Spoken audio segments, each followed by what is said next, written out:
Hi guys, welcome to Honey and Spice Sessions. I am Bolu Babalola and I'm going to be sitting here with four of my friends to discuss all things honey and spice, romance, relationships, rom-coms, what they feel about romance, their favorite movies, how they celebrate romance. It's going to be really, really fun. We're going to be making sweet and spicy cocktails because honey and spice is obviously sweet and spicy. The love between Kiki and Malachi is sweet and spicy, and I really hope you enjoy it. Pre-order it, it's open right now, and it features a thong song, fake dating, friendship, some steam. I know I'm biased, but I think you're really gonna enjoy it. I'm here with my dear friend Tolly. Hello, Tolly T. I'm Tolly T, also known as Talani. A superstar. Also known as, I have no more also known as. I'm just known as Tolly T. Esteemed author, podcaster, general personality, public personality. You're famous. That is an insane thing to call me. Famous. A general personality. Because I want to be known for my looks. I mean, a hot personality. I don't want to be known for my personality. It's my worst thing. I don't want a guy that says, like, I like you for who you are inside. I mean, yeah, who I am inside is great, but let's not ignore the pengness, you know? I assume you hate me if you said that to me. Exactly. I'm like, you if hate my anyone ever guts. said You're my not personality, I'm like, attracted to oh, you think I'm ugly? Exactly. How strong do you like your cocktail? Very strong. Okay. We are Nigerian. Like it very strong. So honey and spice, right? Honey and spice. Kiki Banjo loves to give romantic advice to the people of Whitewell University, namely on like how to spot a wasteman. Okay. I'm not gonna spoil it by saying like how she spots a wasteman, but I want to know how you would, like, you're talking to a guy and he's giving you lyrics and you're like, something's not hitting, something's not sitting right. You do the oranges and I hope I'm not cutting like Kendall Jenner. Okay. Right, okay, so how do I spot a wasteman? Yeah. So I have this thing called wasteman boxers. Ooh, and wasteman boxers. Yeah. And they're a particular kind of boxer that are like baggy and checkered. They're like, you can get them in sets of like 10, like £2.50. I don't know how much that costs. But it's a specific look to that boxer. And if you happen to see a boxer, I mean, you should be able to tell before we get to the boxer part, but let's say like they're sagging and you see that boxer, assume you're with a wasteman. Really? Yeah, they're called wasteman boxers, as we've like to coin them. And like, so any guy who's wearing those boxers, they usually goes synonymously perfectly with being a wasteman, to be fair. So there's that. What else would I say? Do you know what? I think it's a conversation. You can just tell. You can tell. For me, it's like when they start saying, you're a problem. I literally was going to say you're that. A problem. And they say, it's just like, you're trouble, you know. You're trouble. Because the thing is, that means he's got a girlfriend. Of course he has a girlfriend. I feel like I haven't encountered a wasteman in a while. Do you know what? I think sometimes when we grow up, you know, you just know how to avoid them generally. Yeah, I think it's a growth thing. I can't remember the last one I encountered. And when you project, like, I feel like when you project, like, I'm not going to take shit anymore, blah, blah, blah, I feel like men do get scared. They can detect it. Yeah, I've had a few like, you know, and one of my favourite DMs was this guy was like, I'm going to move to you, but I need to get my money up first. Like, well done. I get a lot of those actually. I'm so proud of you for knowing. Because men actually just know. Yeah, like you just know, right? And I was really proud of him. Do you get a lot of DMs? Do you know what? Not as much as people like to think I should. Do you know what I realised? Or not as much as I think I deserve. Exactly. Do you know what I realised? I think a lot of men assume that because if you're like a public figure or something, they assume that loads of men are in your DMs already. Yeah. So then they get scared to actually go there because they're like, oh, she already gets DMs, so she doesn't need any more. Don't. DM me more. I find them really interesting. Slide into her DMs, folks. No, I find it really interesting. I don't DM, but if I was to ever DM, I've got the best one. It'll say, yo. ... and I'm like, in a romantic way. Isn't that great? I can't wait to use it. Gagging in a romantic way. The thing is, men do it all the time, and I feel like we're so like, oh, maybe he's this, maybe he's that. No, I think we need to be a bit ruthless sometimes. Do you reckon? Yeah. I don't have it in me. I'm a lover girl, I've decided. I'm a lover girl, I realised a long time ago I'm a lover girl. Immediately, when I start detecting things, I'm like, I'm cutting it off. I'm not doing this anymore because it has to be immediate attention, I'm not looking underneath their words anymore. Because sometimes I'm like, oh, maybe he meant this when he meant this. No. I want Right, okay. unequivocal. Say what you mean what you say. Say what you mean. Yeah. I don't want to be. I'm not an excavator. I'm not going to look under your words. I'm not Bob the Builder. Like you want a big, loud love. Big, loud. Okay. Like I no doubt about it, love. You know what I mean? I hear that. But yeah. What? The romance in me has that as well. I want it to be big and bad and loud. I like to be adored. I was saying to someone the other day, I feel like I can be convinced. Is there alcohol in this already? Oh, there was shitloads. So in the book, there's quite a bit of secret dating. Okay. And I wanted to know, are you the kind of person, there's been a lot of discourse online about this, like are you the kind of person... Like a sneaky link dating? Sneaky link, okay. Or sneaky link, that's one, but also you've met someone that you genuinely like, but in order to protect the relationship, you're like, I'm not going to post him online, not going to speak about it, so I'm just gonna, those who know. So what kind of lover are you? Right, so it's really weird because I feel like a lot of the reasons why people don't post online, all of that, it's emotional damage. Like it's just like past experiences, something went wrong, you've been embarrassed. And I have been famously known to say, I would rather eat a jean jacket than post a man on social media. A whole denim jacket. Imagine eating a denim jacket. I've been known to say that. I've been like, yeah, I'd rather do that. But I love a soft launch. So but also, I debate between going for a straight up hard launch. Here's his face. Yeah, here's his face. Because I'm like, what? I might as well just go for it. Yeah, I debate it often within like never like saying anything, just carry on with my life, or just being like, no, I'm happy, I'm in love, and if it doesn't work, on to the next one, and I'm gonna post him again. I think I'm gonna do that. Who's gonna beat me? Because before I was like, let me be quiet, but I'm like, you know what? No, I've been through too much. Exactly. And love is beautiful. But we are lover girls. Why should we be quiet? I want them to post me and I repost it my story. That's Tolly, that's literally my thing. And I'm like, they post it first, and I'm like, and I'm chill about it. So I'm just like, oh yeah. Yeah, put it on my story with a little R. That's cute. Cute. It's actually cute. We've thought this out really well. I thought about my launch. I think about it all the time. Yeah, I think about my launch often. And we are just of that generation in social media where your launch is thought out. And I'm not even going to say so long, I'm just gonna post it. It might even be the second picture on the slide. So it's just like, if you catch it. Like Adele. Yeah. But what I see loads is that all of my friends and like favourite like social media hands, is that the picture that gets the most likes is the one when they're like hard launching their partner, and that would piss me off. I have like years and years of content. Building. Yes. My following and my community, and now that I've got a man. You like love the most, and I don't like that. This is a really good one punch. I'm really proud of myself. Really good, well done. I did really well. I feel like the oranges please say the oranges added something. The weirdly chopped oranges, thank you. What are your icks? I feel like I have so many. But in the weird, I think one of the big one for me is, which I'm just speaking about earlier actually, I've got a thing about men excessively dancing. Okay. Is it the pop lockers? Like, it's just is music ever that good? Is music ever that good? I love, why were you in the studio? Why does this song mean so much to you, the job? Is it written for you?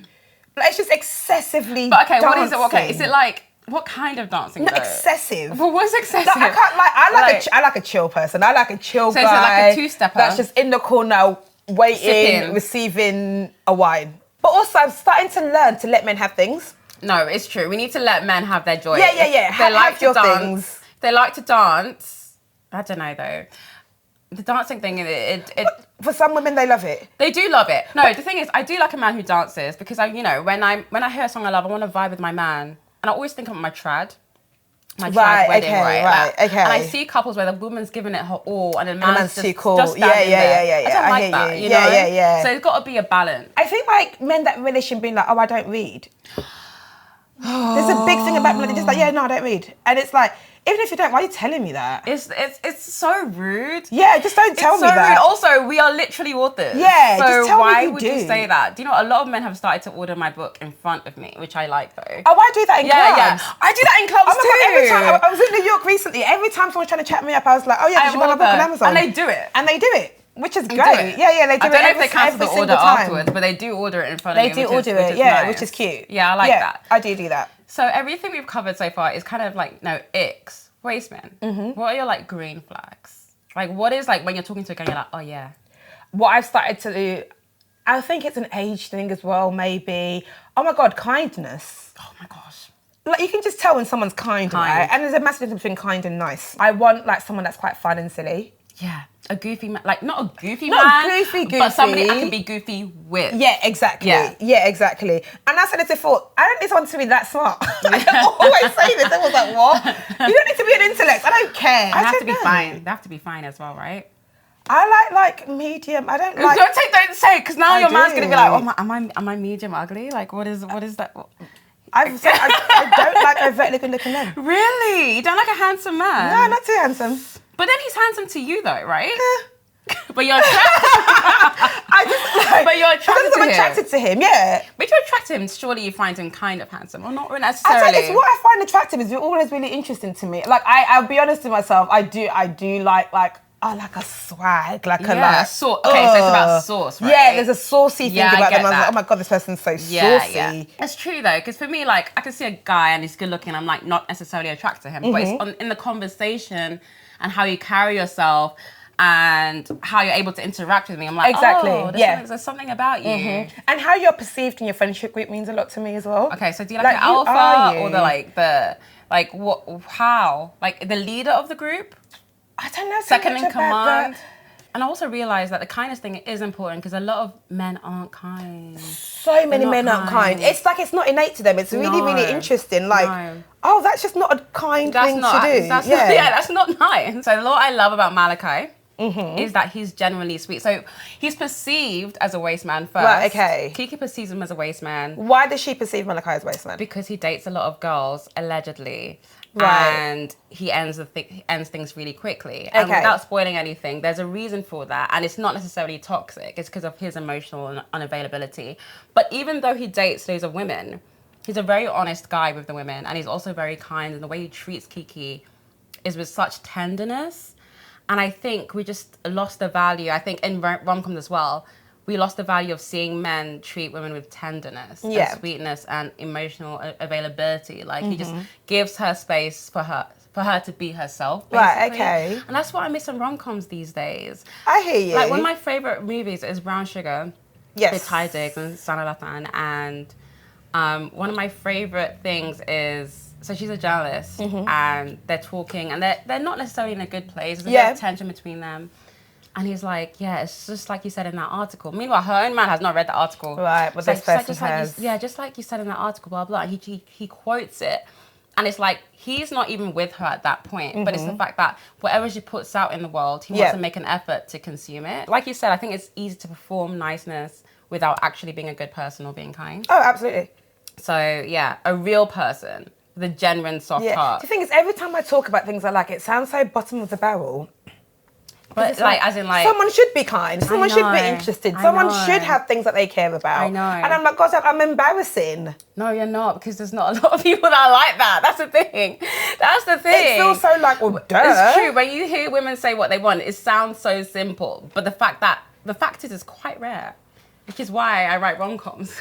And we're all like actively searching for this one person that has all of these things. And that's why you should date ugly men. Case closed. That's the conclusion. So this is a game that I call Rom-com Rumble. I just made that up just now. That's really, a good name. Thank you so much. Right, okay. You pick something out of the bowl. Yeah. And we discuss it, basically. Okay, cool. So is that your favourite genre, would you say, rom-coms? It's my favourite genre. Yeah, same. Okay. Hope, love, joy. Let me find one. Oh, that's a good one, Notting Hill. Okay, I love Notting Hill. Okay, tell me why. Because it's about a really, really glamorous woman and a man, again, that's just kind. Yes. And she's looking to be seen and he sees her, you know? And also, one of my favourite parts about Notting Hill is the friendship in it as well. Right, okay, yeah. Because I feel like friendships are such a huge part, again, of my romantic life. And also in Honey and Spice, so much of the romance is also the community. Right, and okay. Kiki and her girls and finding her girls and her and them giving her advice. The chemicals in your brain are doing somehow. Maybe you're not seeing straight. Right. And your friend has the clarity to be like, this one. Is that normal? Yeah. But also sometimes don't you ever just want to do something? I'm like, I don't want anyone's opinions on this. I want to be able to be and this, which is why I'm doing the whole mysterious thing, and I've started to do it quite well recently, is the idea that I want to trust myself, because it's going to be a me thing, right? It's my relationship, it's my space, and I want to know that, like, actually, I trust myself to know this, to decide what I want before I bring my counsel. Yeah, no, I do that in the beginning. Because I think sometimes we bring our counsel too early. No, okay, that is a mistake. And they're like, oh, I don't know about this. Oh, no, also let me decide. The flip side of that is also, like, you also know him better than they do, obviously. Exactly. So things from the outside that look a certain way, but you're like, I actually know him. Yeah. Kiki, in the beginning, is not a sharer, but she does give advice. Yeah. And later on, through her goals, she learns how to share and to open her heart. And it makes her, like, almost a better person. Yeah. Because she gets to reflect on herself and also just see, I think, also know how loved she is as well. That part. Just seeing the support of her women. Like, do you want to shake it? Okay. Let me just use my hand. I'll try to do it well. Right, I'm going to pick another film out. Yeah. Also, with Notting Hill, I think that was one of the first rom-coms I watched with British accent. Really? I think it was one of the first. Wait, it might have been mine as well. Oh my God, What is this it? film means the absolute world to me. Kuchi Kuchi Otaye. When I was growing up, me and my sister were obsessed with watching Bollywood, right? Absolutely obsessed with it, to the point that we used to go to our local corner shop man who used to give us DVDs to borrow. So we'd like go to him every week, get a DVD and go watch it. And it was Kuchi Kuchi Otaye and Raja Hindustani. Yeah. Which have always stood out for me. Like, till this day, we must have like, Kuchi Kuchi Otaye. We always sing it to each other. What a lot of people don't know is that there's a massive Bollywood industry in Nigeria and among Nigerians. Yeah, Nigerians love Bollywood. They really love Bollywood. Of course they do. It's makes the drama, sense. it's the love, it's the music, it's the dancing, and like the story of Kuchi Kuchi Otaye is just so lovely. Tell me about the story, because I've never seen it. So the story basically is this little girl was read a letter that her mum's passed away, the mum left her a letter, and I think in the letter she talks about her dad's like love, right? Like his love from when he was old, and then she decides that she's going to hook her dad up with this person. That's so who sweet. was like his childhood love. Does he get with her in the end? I don't want to ruin it, but it ends like a good rom-com should. Okay, yeah. that's It's enough loads for of me. music. It's just like, oh, Kuchi Kuchi Otaye. Oh, okay, I need to see that now. Yeah, it's I'm on gonna have Netflix movie night. actually. Yeah. Oh, is it? It's Okay, a bunch great. of like Bollywood shows on Netflix. I'm going to get into that. Oh, Waiting to Exhale. It's one of my favourite films ever. Is it? Waiting to Exhale is one of my I love favourite Waiting to films. Exhale. And also one of my favourite books. I've never read the book. The book as well. Really? The book is 10 times better. So but it always interesting. is, right? It is true, it's true. The book is always better, you guys. I don't know one example where the book is not better. Me too, I'm trying to think of one and I cannot. Yeah, the book is always better. The book is great, and the film, I think I watch the film at least once a month. Really? It's such a girl. What do you love about it? It is the girl friendships in it, and it is like, it's especially now that I'm this age, they're all going through things that are more realistic for me. That's going through. Someone's going through like a divorce. Someone is dealing with I think her ex-partner being gay, and her being like, oh, she still loves him and doesn't know what that looks like, and then falling in love with someone else. They've got kids in it, and there's a great thing in it, which I think it's a cliche that should be kept in all films, which is when women cut their hair.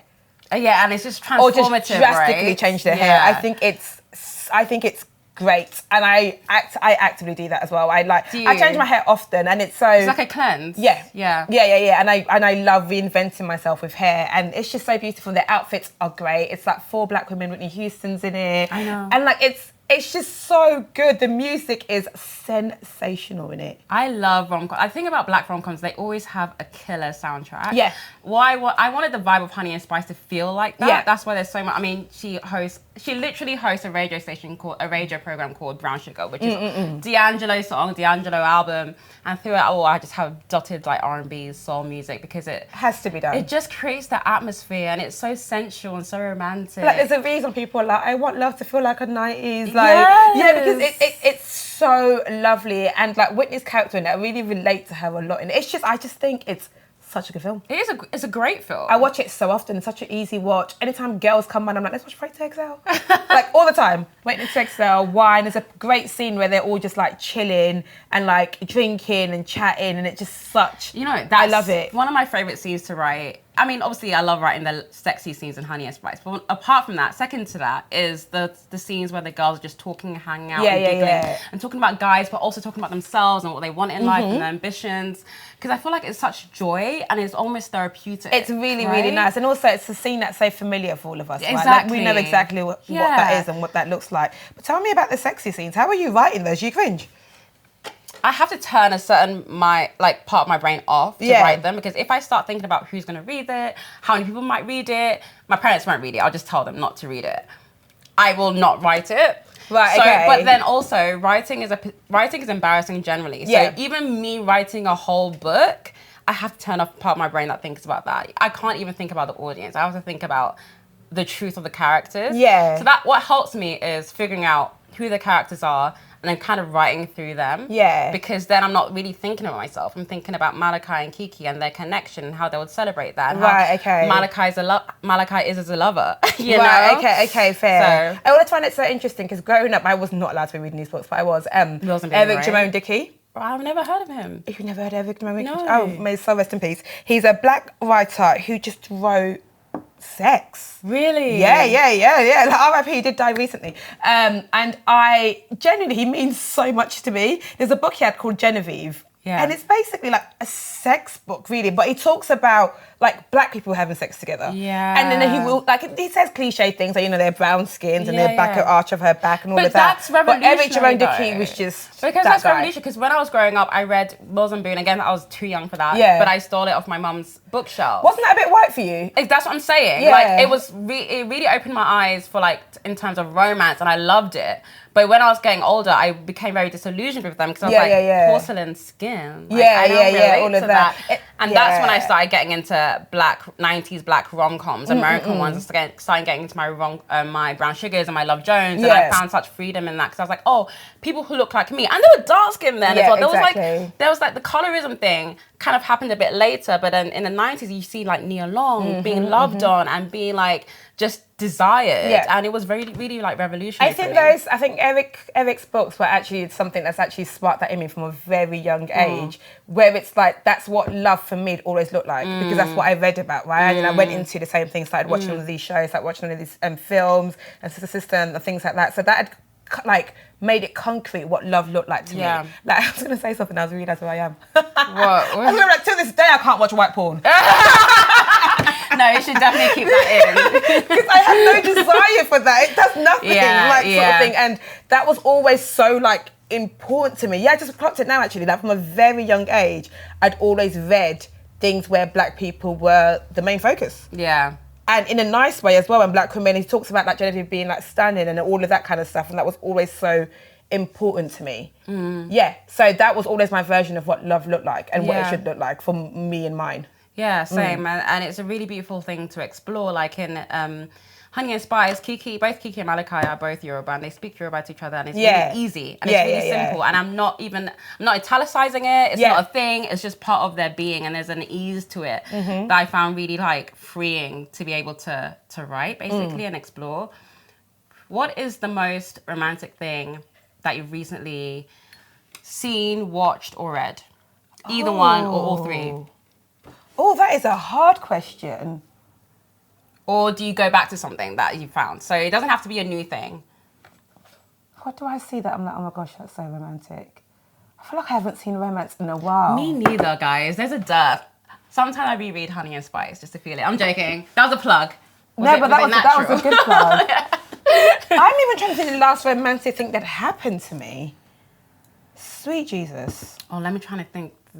It's kind of basic though. But a man did make me a playlist, and then he wrote in it to keep you company while you're writing, because I know you listening to music. Oh, that's cute. I thought that was really sweet. It's really simple, but I think it's the fact that it acknowledged the fact that I listen to music when I'm writing. Yeah. And it was a good playlist as well. But it's the fact that they're thinking of you, and you're special to them, and they want to make your life easier. Exactly. That's so nice. Yeah, I think, and also it's important when I think about who I want to do life with, right? Do you make my life easier? Yeah. And if you don't, genuinely, what's the point? Because life is hard enough. Mate. Find somebody who makes your life easier. I think we should toast to that. Yes. Cheers. Thank you. Soft life. Soft life. Thank you so much, Tolly, for joining me. Thank you for having me. This was so cute. This was so cute. We're drunk at 12 p.m. So. To romance. To romance. Cheers.